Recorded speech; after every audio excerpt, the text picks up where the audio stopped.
우리 이제 코로나19 이 지금 사태가 굉장히 오래 지속되면서 사실은, 많은 국제사회에서도 하반기면 사실 7월 달이거든요. 그러니까 이미 7월 달에 시작됐는데 하반기에는 좀 진정이 될 거라고 사실은 예상을 했었어요. 그런데 오히려 진정되긴커녕 다시 또 2차 확산 지금 조짐까지 보이고 있고요. 그러다 보니까 사람들도 지쳐가고 특히 이제 방역의 전선에 있는 분들이 굉장히 저는 힘들 것 같아요. 이 방역복이라는 게 굉장히, 겉에서 보기만 해도 그러니까 숨이 콕콕 막힐 정도이던데 얼마나 힘드실까 하는 이런 생각이 드는데요. 그러다 보니까 많은 분들이 지쳐가고 있고, 그렇죠? 지쳐가고 있는데 빨리 백신이 나왔으면 좋겠다 이런 말씀을 하시는데 뭐 백신 개발이 쉽지 않은 점도 있지만은 저는 만약에 백신이 나와가지고 치료제가 나와가지고 일시적으로 어쨌든 간에 치료를 했을 경우가 어떻게 보면 더 문제가 아닐까 이런 생각도 해봐요. 왜 그러냐면은 백신이 나와가지고 우리 마음이 좀 일시적으로 편안해지면은 옛날로 다시 또 돌아가는 게 아닐까. 코로나19 사태 이전으로 돌아가는 것이 아닐까. 우리가 분명히 아까 얘기했듯이 코로나19 이전과 이후는 완전 달라진 세계에서 살아갈 거다 얘기를 하는데 달라지지 않고 원래로 돌아간다면 그것은 사실 의미가 없는 거잖아요. 사실 코로나19 이전으로 저는 돌아갈 수 없다고 생각할 뿐만 아니라 그런 사람 중에 한 사람일 뿐만 아니라 그 달라진 세계에 우리들의 생각과 행동 방식들이 저는 빨리 변화하는 것이 가장 좋은 대처법이다 저는 이렇게 생각을 하고 있습니다. 백신은 사실 뭐 저는 그쪽 분야의 전문가가 아니기 때문에 뭐 백신 개발이 어렵다고 얘기를 해요. 이게 이제 소위 말해서 이제 RNA 바이러스가 변이가 굉장히 쉽게 일어나는 이런 바이러스라고 하잖아요. 그러다 보니까 완전 정복이 불가능하다 뭐 이런 얘기들을 하고 있는데 그러다 보니까 이제 저는 백신으로 해결될 수 있는 문제가 아니다. 백신으로 해결하려고 하는 어떤 방식은 과거 우리가 살아왔었던 근대 산업문명 시대의 방식이다 저는 이렇게 생각합니다. 지금 코로나19가 던져주는 함의는 근대 산업문명의 시대가 사실상 막을 내렸다고 지금 이제 이런 교훈을 주고 있어요. 어떤 거냐면요, 이런 겁니다. 우리가 사실은 오늘날 살아가는 세상이 많은 분들이 우리가 자연스럽게 얘기하듯이 초연결의 시대 혹은 초연결의 세계에 살고 있다 이런 얘기를 합니다. 그러니까 모든 게 다 연결됐다 이거죠. 연결된 세상에 살고 있다 이거죠. 모든 게 다 연결된 세상에 살고 있는데 그 연결된 세상의 이 진화 과정을 보게 되면요. 처음에 그 연결을 추동을 했던 것은 이제 경제적인 논리였었습니다. 70년대 이후부터 주로 이제 우리가 무역 자유화라든가 그 다음에 이제 우리가 특히 이제 금융시장의 어떤 하나의 개방이라든가 이런 걸 통해 가지고 경제가 이제 통합이 되어 왔었습니다. 경제가 이제 세계 경제가 통합이 되어 왔었죠. 그러다가 이제 90년 전후에 소위 소련과 동구 사회 주권이 붕괴되면서 전 세계가 하나의 단일 시장으로 이제 그러니까 완전 통합이 되어졌었고요. 경제적으로는요. 거기다가 이제 90년대 중반부터 소위 이제 우리가 IT 혁명이 이제 본격화되어지죠. 소위 우리가 94년부터 우리가 인터넷을 쓰기 시작했거든요. IT 혁명의 저는 의미는 뭐라고 생각을 하냐면요. 세상을 기술적으로 다 연결을 가능하게 만들어줬다. 어디에서? 온라인상에서 모든 것을 기술적으로 연결이 가능하게 해줬다. 이렇게 생각합니다. 그때부터 그러니까 소위 말해서 우리가 온라인이라는 새로운 세상이 그러니까 등장하기 시작한 겁니다. 제가 오늘 말씀드리고 싶은 중요한 키워드 중에 하나가 디지털 생태계라는 이제 표현인데요. 이 디지털 생태계가 이제 등장을 하기 시작한 하나의 사건입니다. 인터넷 혁명은요. 근데 그 인터넷 혁명 이후에 뒤에서 좀 말씀드리겠지만은 우리가 되게 2000년 전으로 해가지고 흔히 우리가 데이터 혁명이라는 또 다른 하나의 그러니까 흔히 우리가 지금 말하고 있는 4차 산업혁명들이 이제로 연결되어지게 됩니다. 그 연결되는 고리는 뒤에서 말씀드리도록 할게요. 그러면서 이 4차 산업혁명이라든가 데이터 혁명은요. 사람들을 그러니까 온라인상에서 사람들을 다 연결을 시키고 있어요. 연결을 시켜가지고 그러니까 우리가 그 이전에는 오프라인상에서 우리가 주로 교류를 하고 관계를 맺고 살아왔는데 온라인상에서 그러니까 우리가 연결을 이제 그러니까 하는 새로운 세상에 그러니까 우리가 도래하게 된 거예요. 근데 우리가 오프라인에서는 우리가 교류하는 것이 물리적인 장벽으로 한계가 있잖아요. 근데 온라인상에서는 그런 물리적인 장벽이 그만큼 약하잖아요. 약하다 보니까 더 연결성이 강해져요. 연결이 더 쉬운 거죠. 우리 소위 말해서 그러니까 외국에 있는 사람들과 온라인상에서 연결하는 거 쉽잖아요. 그렇죠? 그래서 연결이 굉장히 촘촘해지고 연결이 훨씬 더 강화되었습니다. 그래서 우리가 연결의 세계가 도래를 했습니다. 연결의 세계가요. 근데 이 연결의 세계에 대해서 연결의 세계는 그 이전의 세계, 그럼 그 이전 세계는 연결된 세계가 아니었었느냐? 그 이전에도 이제 연결된 세상이었지만은, 우리가 흔히, 근대 산업문명 시대에는 우리가 흔히, 중심주의라는 세계관을 가지고 살아왔다. 이런 이제 표현들을 해요. 이게 무슨 얘기냐면은, 남자와 여자 관계 보게 되면 남성 중심, 인간과 자연하게 되면 인간 중심, 뭐 이런 식이에요. 그러니까요. 어떤 중심인, 국가들 간에 보게 되면 중심국가라는 게 있죠.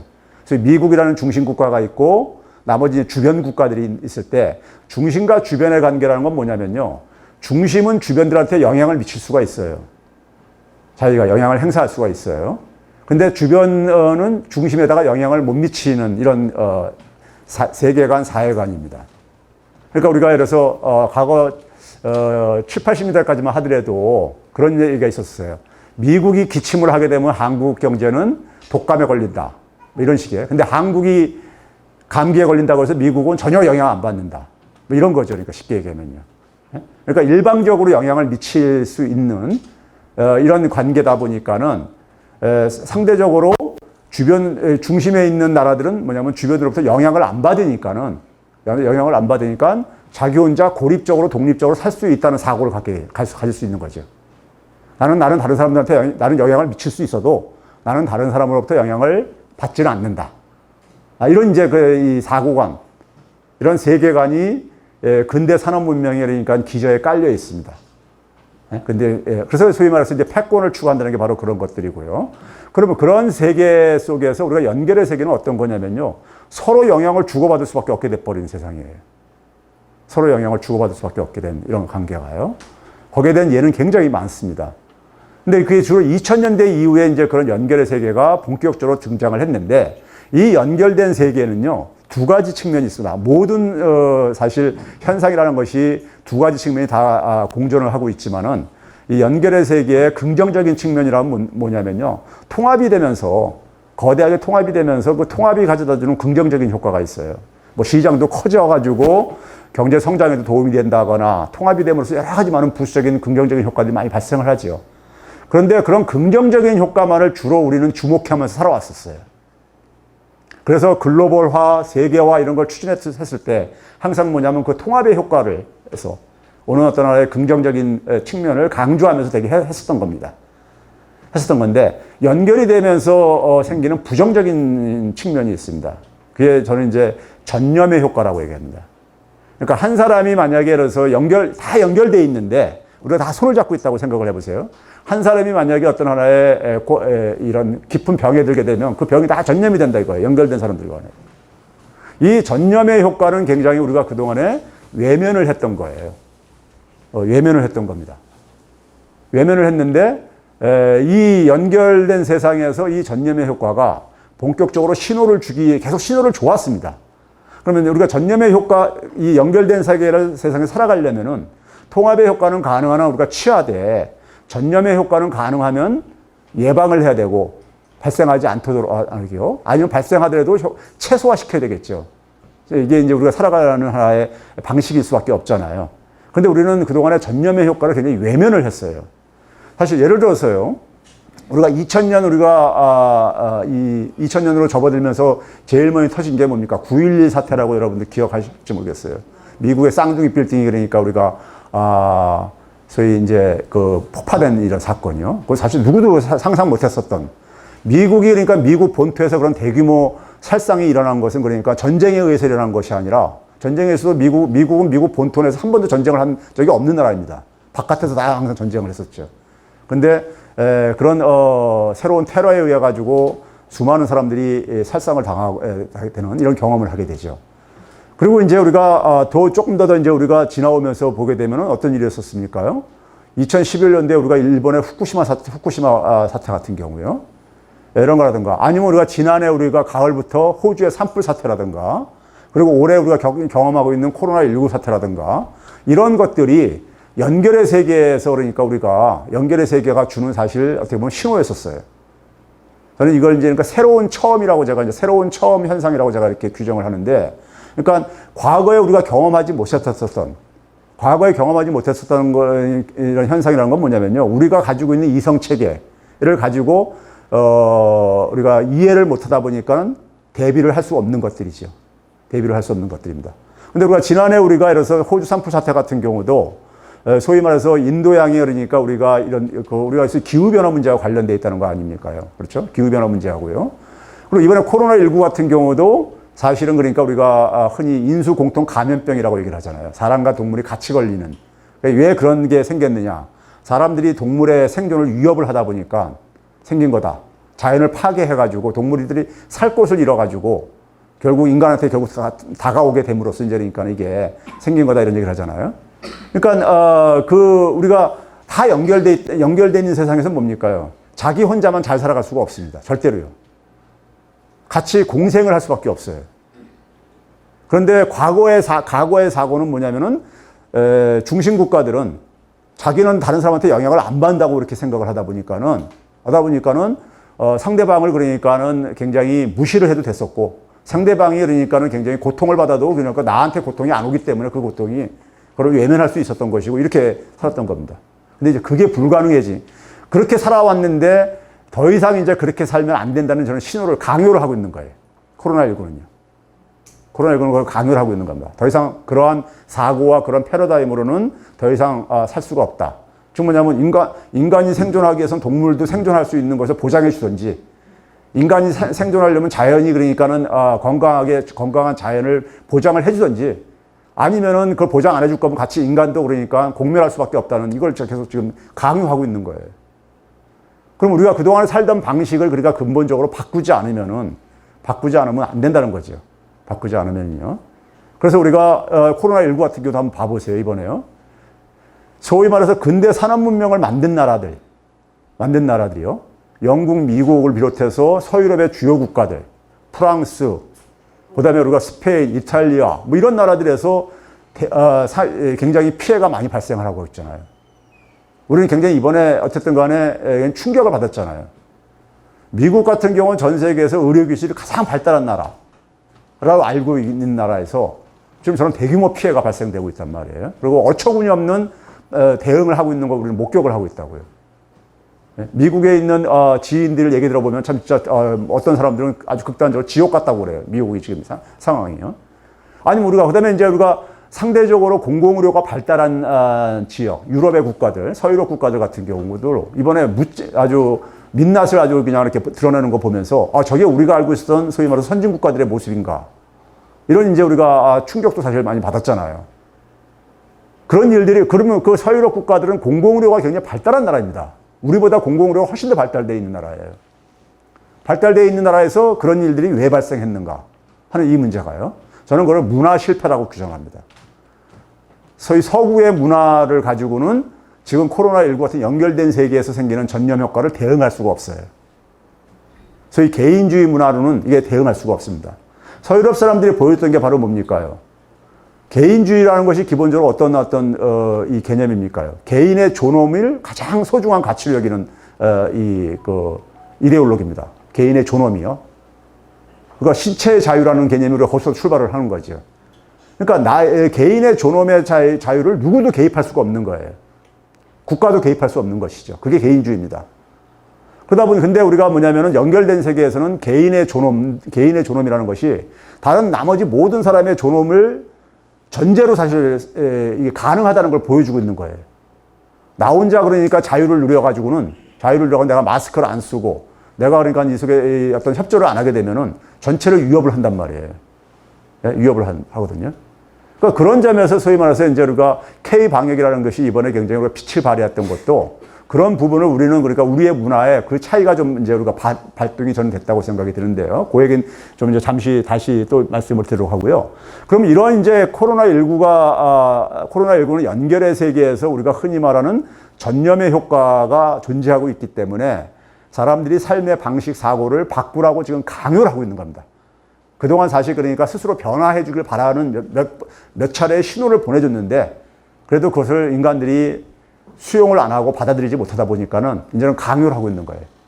받아들이든지 아니면 공멸하든지 양자택일 하라고 지금 강요를 하고 있는 겁니다. 그래서 사실 우리가 코로나19에 대한 백신이 나온다 하더라도 사실 제2의 코로나19가 나오지 말란 법이 어디 있습니까요? 제3의 코로나19가 나온다. 그럼 나올 때마다 항상 이 홍역을 반복할 거냐고요. 백신 개발될 때까지 또 계속 우리가 고통을 치르다가, 예? 한 1년씩 그 치르면 이런 식의 삶의 방식을 우리가 지속할 수 없잖아요. 너무 지치는 거죠, 그럼요. 사실은요. 그렇죠? 백신 개발로 해결될 문제가 아니라는 얘기죠. 백신 개발 가지고요. 그렇죠? 이제 그런 점에서 이제 우리가 이 연결의 세계 속에서 살아가는 그러니까 새로운 지혜를 그러니까 인간들에게 지금 그러니까 이 요구를 하고 있는 겁니다. 요구를 하고 있는 건데 사실 경제적으로는요, 이 연결의 세계가 이미 경제에서도 이 연결의 세계가 도래해오고 있고 연결의 세계에서 우리가 빨리 적응을 하지 못하면은 경제적으로도 굉장히 끔찍한 상황이 지금 이제 우리가 전개될 가능성이 높습니다. 특히 여기 되게 연령별로 보게 되면 자녀분들이 살아갈 시대. 지금 작년부터가 지금 그러니까 21세기에 태어난 아이들이 대학에 들어오고 있습니다. 2000년생이 지난해 대학교를 들어왔거든요. 작년에 들어온 학생들을 20학번이라고 그래요. 그래서요. 2000년생들이 대학에 들어오고 있는데 2000년생은 기본적으로 우리가 오늘날 100세 시대이기 때문에 21세기 100년을 꼬박 살아갈 사람들입니다. 살아갈 사람들이기 때문에 여기 대부분이 아마 20세기에 태어나신 분이실 텐데 20세기하고 21세기는 아주 완전히 다른 세계가 전개되고 있습니다. 근데 지금 젊은 자녀 세대들한테 우리가 살아왔던 삶의 방식을 계속해서 우리는 강요하고 있어요. 끔찍한 일입니다. 아이들이 시대에 적응하지 못하게 지금 만들고 있어요. 어른들이요, 사실은요. 제가 이제 그거를 이제 오늘 이제 초점을 맞춰서 좀 말씀드리도록 할게요. 제가 이제 코로나19가 우리가 이제 이 K방역에 갖고 있는 하나의 힘이 뭐였었냐면요. 우리나라가 이번에 이제 K방역의 어떤 이것은 우리가 소위 이제 국뽕이라고 얘기하죠. 우리 이제 그러니까 소위 우리나라 국가에 대한 과도한 어쨌든 간에 이 자만심이요. 근데 이런 차원이 아니라 실제로 보게 되면요. IMF라든가 OECD에서 올해 경제 성장률 전망치를 보게 되면요. 우리나라하고 나머지 국가들하고 너무 차이가 심합니다. 그러니까 예를 들어서 OECD에서는 우리나라 성장률은 올해 마이너스 1.2% 정도로 모든 나라가 다 마이너스 행진인데 심지어 옆에는 중국도 그러니까 마이너스 2.1%. 아주 뭐 미국이나 영국이나 서유럽 국가들은 마이너스 14, 마이너스 15% 이렇게 되고 앉아있고요. 그러니까 우리하고 그 다음에 두 번째 국가가 호주인데 호주도 마이너스 5.0%. 그러니까 우리나라만 유별나게 그러니까는 충격을 덜 받고 있는 거예요. 유별나게. 이건 경제 이론적으로 설명이 안 되집니다. 경제 이론적으로요. 그렇잖아요. 선진국가들이 가지고 있는 힘. 미국이 마이너스 지금 12%로 이렇게 예상을 하고 있습니다. 올해요. 우리나라가 외환위기 때요. 98년도에 성장률이 마이너스 5.9%였었어요. 그때 얼마나 끔찍했습니까요. 그렇죠? 근데 지금 마이너스 12%, 마이너스 10%다 이렇게 밑으로 떨어지고 있어요. 근데 우리나라만 유별나게 마이너스 1, 2%에서 방어를 하고 있다 이거예요. 네? 그러니까 이게 바로 이제 K방역의 힘이에요. K방역의 힘은요, 이게 뭐냐면 제가 코로나19가 이제 처음 이제 1월 달에 이제 우리가 이제 우리 사회 속에서 확진자가 나오기 시작하면서 그 당시가 아마 이제 그러니까는 이 소위 구정 이제 전후였었습니다. 그 당시가요. 그러니까 제가 구정 끝나고 연휴 끝난 그 다음 바로 월요일인가 화요일인가 하여간 방송에 출연해가지고 이제 얘기를 하면서 제가 추경 편성이 필요할 거다. 이런 얘기 방송에서 했어요. 근데 그때만 해도 우리나라 확진자가 초기였었기 때문에 별로 이렇게 확산되기 전이었었어요. 근데 이제 사회자가 저한테, 지금 1월 달인데 벌써 추경이냐고. 예? 그런데 제가 그래서 코로나19의 특성을 알면은 불가피할 거라고 제가 얘기를 했었어요. 그때 왜 그러냐면 코로나19가 그 당시에 알려진 걸로만 딱 봤을 때도 보게 되면 기존의 감염병하고 차이가 굉장히 빠르게 확산된다. 이거였었어요. 치사율은 좀 그러니까 떨어질지 몰라도 굉장히 빠르게 확산된다. 빠르게 확산됐을 때 이것이 미치는 것은 뭐냐면요. 저는 이제 경제도 하나의 생태계로 저는 이해를 합니다. 경제도요. 우리가 자연을 우리가 생태계의 개념으로 우리가 이해할 수 있듯이요. 먹이사슬 체계가 쫙 있듯이요. 그러니까요. 경제도 그러니까 우리가 소비자가 있고 소비자가 소비를 해야지만이 유통업자라든가 자영업자들이 먹고 살 수 있죠. 자영업자나 유통업자들이 물건을 팔아야지만이 생산업자인 기업들이 물건을 생산할 수 있고 사람을 고용할 수 있는 겁니다. 그러니까 소비, 유통, 생산, 유통, 소비가 쫙 연결돼 있어요. 그리고 그들을 이제 그러니까는 주변에서 지원해 주는 것이 바로 금융이라든가 이런 것들이 지원을 해주고 있는 거예요. 우리 자연 생태계를 보게 되면은 자연 생태계에 동물과 식물들이 있잖아요. 그렇죠? 강 생태계면 강이라는 그런 생태계에 살아가고 있는 식물과 동물들이 있잖아요. 그리고 그 동물과 식물들이 살아가기 위한 어떤 환경들이 필요하잖아요. 그렇죠? 물도 필요할 것이고, 기후도 그러니까 거기에 그 동식물들이 살아가기 위한 적절한 기후가 필요하고, 토양도 그러니까 거기에 조건이 맞아야 되는 거잖아요.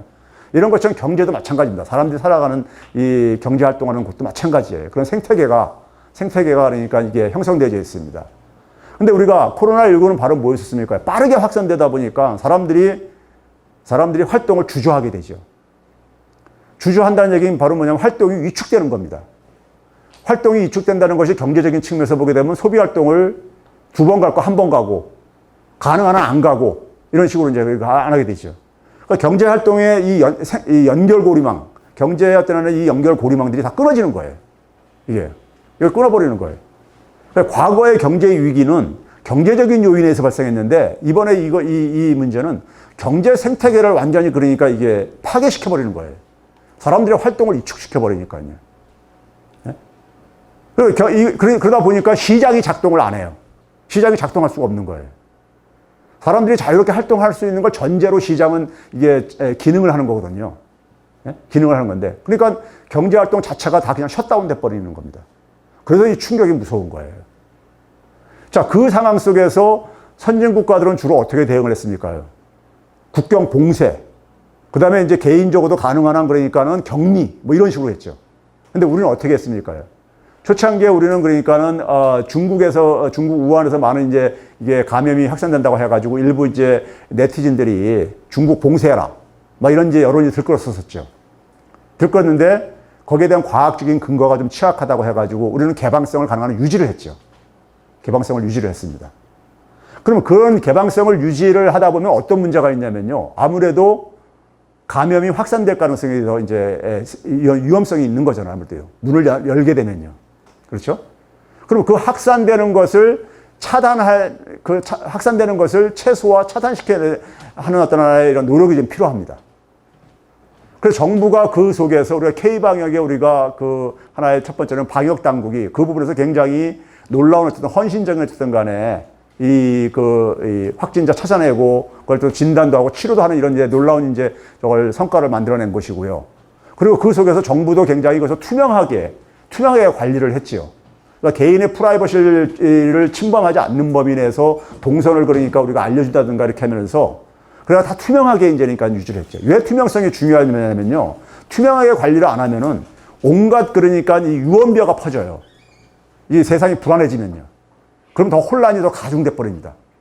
굉장히 투명성을 유지해야지만이 적어도 그러니까 정부에 대한 신뢰가 그러니까 확보가 될 수 있습니다. 그래서 정부가 그런 상황 속에서 우리도 초창기에 우리나라 국민들도 초창기에는 굉장히 불안하다 보니까 일부 사재기가 좀 발생하려고 했었잖아요. 특히 이제 마스크 같은 경우는 이제 특히 그랬었고요. 심지어 생필품도 일부 지역에서는 사재기 현상이 좀 발생하려고 했었었죠. 초창기에. 근데 이제 정부의 굉장히 헌신적인 어쨌든 간에 노력이라든가 방역 당국의 헌신적인 노력이라든가 정부의 그러니까 투명한 관리 이런 것들이 맞물리면서 국민들이 정부에 대해서 신뢰감을 갖기 시작한 거예요. 신뢰감을 가지면서 시민들이 뭐냐면 자발적으로 협조가 이제 그러니까 우리가 작동을 하기 시작했습니다.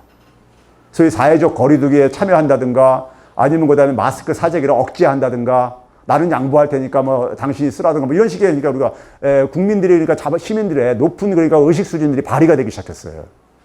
그러다 보니까 우리는 경제 활동을 사회 활동을 그러니까 강제적으로 그러니까 우리는 차단시킬 필요가 없었어요. 정부가요. 스스로 시민들이 알아서 이제 그러니까는 최대한 그러니까 이 확산되지 않도록 협조를 해달라는 이런 이제 호소로 경제 생태계의 연결고리를 파괴되는 것을 최소화시킬 수 있었죠. 우리는요. 그러다 보니까는 경제적인 그러니까 이게 최소화된 거예요. 그러니까요. 경제 붕괴가 최소화된 겁니다. 성장률 이 마이너스가 가장 작은 이유가 바로 그것 때문에 그런 거예요. 근데 선진국가는 해외에 유입되는 거 봉쇄. 그 다음에 국내에도 그러니까는 꼭 필요한 거 이외에는 아예 집 밖에 나가지 못하게 하고. 뭐 이런 식으로 그러니까 강제로 그러니까 이걸 끊어버린 거죠. 끊어버리니까 당연히 경제활동 다 끊어지죠. 끊어지니까 그냥 다 붕괴돼 버리는 거예요. 미국에서 3월 중순부터 6월 첫 주까지 해가지고 한 13주 동안에요. 신규 실업수당 청구자가 5천만 명이 넘어졌습니다. 5천만 명이라면 미국의 경제활동 인구 중에서 한 거의 30%에 가까운 이런 비중이에요. 그게 이렇게 실업자가 됐다는 얘기예요. 대공황 때 25%였었습니다. 물론 단기적인 실업자지만 그러다 보니까는 4월 말 5월 달부터 그러니까 경제활동 재개를 다시 간 거예요. 경제가 이렇게 붕괴되다가는 붕괴되는 상황 속에서 정부가 돈을 투입을 하고 중앙은행이 돈을 찍어내가지고 막 투입해도 이게 그러니까 아주 속수무책이다 보니까는 그냥 할 수 없이 경제활동 재개시킨 거예요. 이게 그냥 이 상태에서는 그러니까 경제가 완전히 붕괴될 것 같아가지고요. 트럼프는 더군다나 선거까지 치러야 되고 그러다 보니까요. 근데 그 결과가 지금 우리가 재확산으로 나타나고 있는 거예요. 그러니까 경제활동을 재개를 하려면 적어도 사람들이 스스로 그러니까 자발적인 협력들을 해야 되는 거예요. 사회적 거리두기, 마스크 쓰고 이래야 되는데 트럼프는 자기 자신부터 마스크를 안 쓰고 앉아있으니까. 예? 그리고 마스크 쓰는 건 개인의 선택이다 뭐 이런 식으로 얘기를 하고 앉아있으니까. 예? 그러니까 사람들이 그러니까 그 속에서 그러니까 더군다나 서구 사람들은 그런 마스크 쓰는 거에 대한 문화가 굉장히 익숙치가 않단 말이에요. 자기 불편한 걸 못 참고 이제 그러니까요. 이제 그런 개인주의 문화하고 맞물려 가지고 이게 지금 재확산이 지금 미국은 지금 폭발적으로 지금 일어나고 있는 겁니다. 일어나고 있는 건데 그럼 이런 상황이 던져주는 시사점은 뭐냐? 우리가 보게 되면은 이 개방성 유지라든가 그렇죠? 개방성 유지라든가 그다음에 이제 우리가 이 자발적 참여라든가 신뢰 뭐 이런 것들이요. 그다음에 이제 뭐냐면 연결된 고리 속에서는요.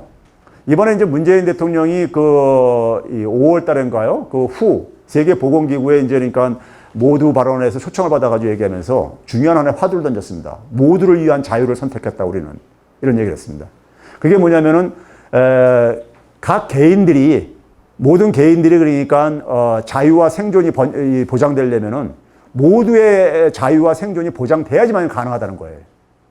우리 지금 한번 봐보세요. 해외에서 유입되는 사람들이 확진자가 더 지금 많이 지금 발생하고 있잖아요. 다른 나라가 해결이 안 되면 우리도 끝난 게 아닌 거예요.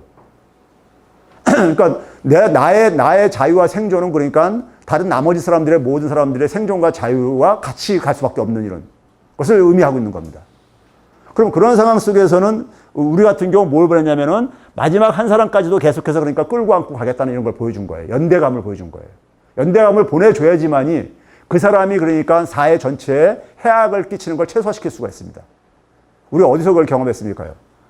5월 달에 그러니까 우리가 연휴 기간 가면서 이태원발 코로나가 터지면서 당시에 이제 이 온라인상에서 그 젊은 친구들한테 철없는 젊은 친구들 막 이런 비판하는 얘기들이 막 쏟아져 나오고 그랬었어요. 초기에요. 그러니까 어떻게 했습니까요? 거기 이제 빨리 이제 이 바깥으로 이제 나와가지고 검사를 받게 해야 되는데 다 숨어버린단 말이에요. 숨어버리게 되면 이게 그러니까 더 확산될 수가 있잖아요. 그래서 그 다음에 이제 서울시나 경기도 이런 데서 그러니까 어떻게 대처를 했습니까요? 개인적인 그러니까는 프라이버시 절대 보장해 줄 테니까 익명으로 해주고, 그 다음에 치료도 그러니까 공짜로 해주고, 이런 식으로 해서 다 바깥으로 나오게 했죠. 바깥으로 나오게 한 거예요. 숨어 들어가, 잠깐만 비판하게 되면 숨거든요. 예? 그렇죠? 그러니까 이제 바깥으로 끌어내려면은 포용을 해줘야 됩니다. 포용을 해줘야 되는 거죠. 아이들도 우리가 자녀 키우면서 아이들 엄마 아빠가 무섭게 하면은 자꾸만 위축돼서 거짓말하고 이러고 하듯이요. 그러니까요. 예? 그러니까 그렇게 해서 끌어내면서 그 현장에서 그 치료했던 그 의사분들 얘기를 의하면요. 와가지고 젊은 친구들이 와가지고 자기가 이제 그러니까 이 검진받고 치료받는 과정 속에서 반응이요. 참 재밌는 반응이 나왔는데 굉장히 미안해 하더라 이거예요. 그렇죠. 사람이니까 누구나가. 아, 내가 좀 답답해가지고 좀 이제 클럽에 가서 좀 이제 풀려고 좀 이제 이렇게 가서 그랬는데 그게 많은 사람들이 민폐를 끼친 이런 이제 돼버렸으니까 결과론적으로. 됐으니까 미안한 감이 있을 게 아닙니까? 사람이라면 누구나가요. 그러니까요. 그런 미안한 감정이 발생한다는 얘기는 뭐냐? 내가 다시는 그러니까 나도 그러니까 다른 사람을 좀 생각하면서 살아야 되겠구나. 이런 걸 준 거예요. 이런 거를. 이게 이제 그러니까 우리가 시민들의 그러니까 의식이라든가 문화 수준을 이런 게 보이지 않는 상황 속에서 이게 잠깐만 재고가 되는 겁니다. 이런 노력들, 이런 것들이 이번에 K방역에서 굉장히 그러니까 우리가 얻은 성과들입니다. 사실은요. 눈에 안 보이는요. 저는 그래서 이걸 K문화로 저희 얘기를 하고 그러는데요.